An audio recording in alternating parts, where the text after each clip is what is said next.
Across pharma, biotech, and manufacturing labs, a familiar challenge grows louder.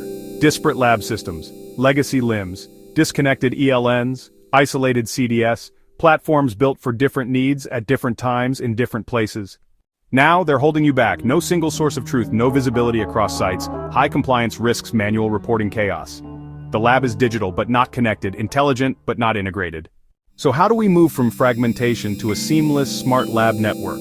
Let's explore 3 strategic solution paths. Rationalize and standardize. Modernize your landscape by consolidating tools into one global LIMS or ELN platform.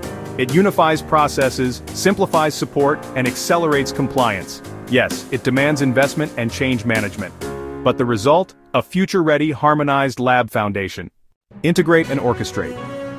Can't rip and replace? Connect what you have.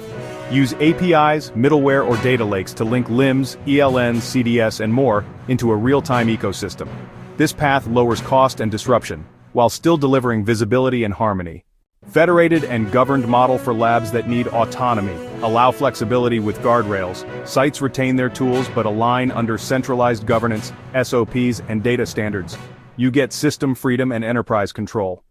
Whichever path you choose, the next step is smarter. AI-driven insights, IoT-enabled instruments, cloud scalability, intelligent automation. Lab 4.0 isn't about replacing everything, it's about connecting what matters. From dispersed to integrated, from legacy to intelligent, your lab's transformation starts now. Disparate labs, unified future.